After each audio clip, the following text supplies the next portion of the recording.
I'm Paula Collins, Democratic hopeful for the special election ballot in New York 21. Like you, I am simply appalled at the news of the last 24 hours. I try to understand one unconstitutional maneuver, and then we are hit with another and another and another. I don't have to list them all for you, but to me, the most egregious moves are those that involve the unconstitutional installation of very young, inexperienced computer engineers in our government offices to oversee, collect, move, interpret our Americans' most sensitive data, including Social Security information, payment information to Medicaid, Medicare, veterans benefits, and Social Security. And that's just what we know.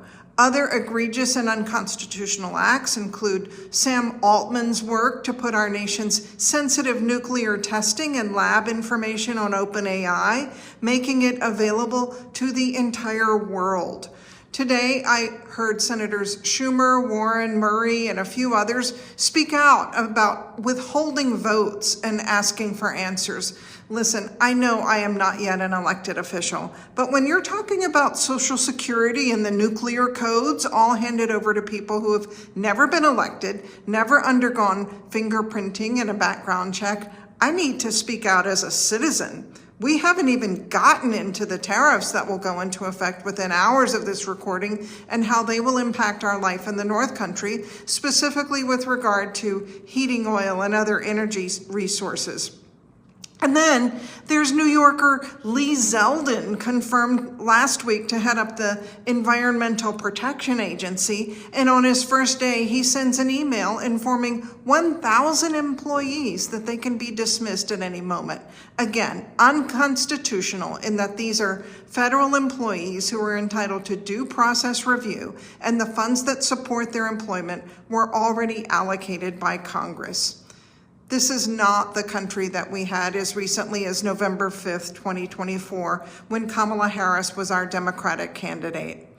I'm not a billionaire, and I'm not yet elected to represent you in Congress, but I would like to be.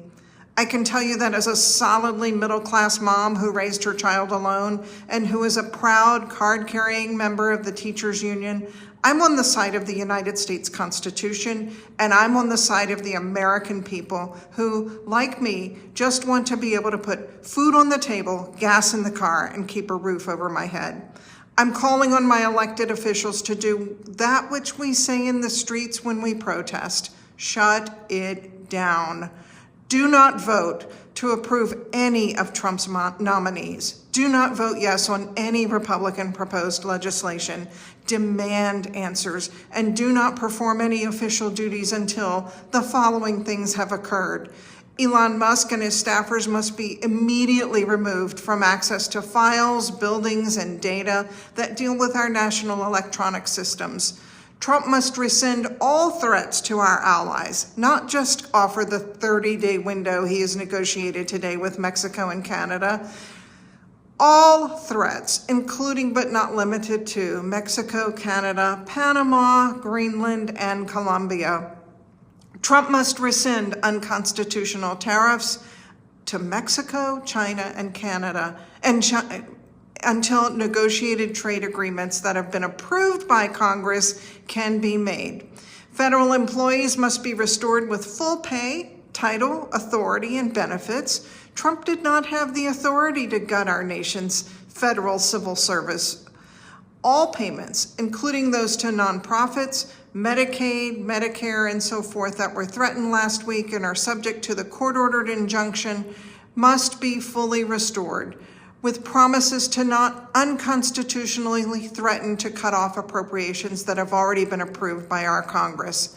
Our states have some authority in this and the ability to act with aggression. Each wage earner in our country pays FICA. Our states could instruct payroll processors to withhold these payments and put them in escrow, not send those funds in until we have recovered the constitutional basis for our government. I'm not saying don't collect it.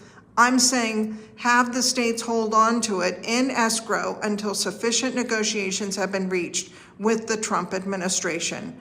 Our states have the legal basis to resist the ICE raids, and the basis for that is from none other than the state of Texas, which sought to develop its own immigration policies under President Biden, and that litigation is still pending. Look, I know immigration is a top priority in our upstate Swanton sector, but none of us wanted children to be afraid to go to school or workers to fail to show up to work. We had a bill that had bipartisan approval to grant work visas, greater enforcement, and more judges. We need to reopen our access points 24/7, not this 12-hour shift we currently have at many New York border crossings. The current administration is engaged in shock and awe. On immigration, New Yorkers want real and lasting solutions. Now, I'm speaking to you as a New York 21 voter. I remain hopeful that I will be the nominee to the ballot. All I can say is that we should know something in the next several days. In the meantime, demand of your elected officials that they not just talk, demand that they take real action. It's what I would expect you to do of me if and when I take the oath of office. And remain tuned in. We will get through this. Our country will look different when this is over, but we will have a country. Bill Clinton said, "There's nothing wrong with America that cannot be fixed by what is right with America." I leave you with a reminder from the Reverend Dr. Martin Luther King, who asked us to remain alert through a great revolution. Let's talk again soon.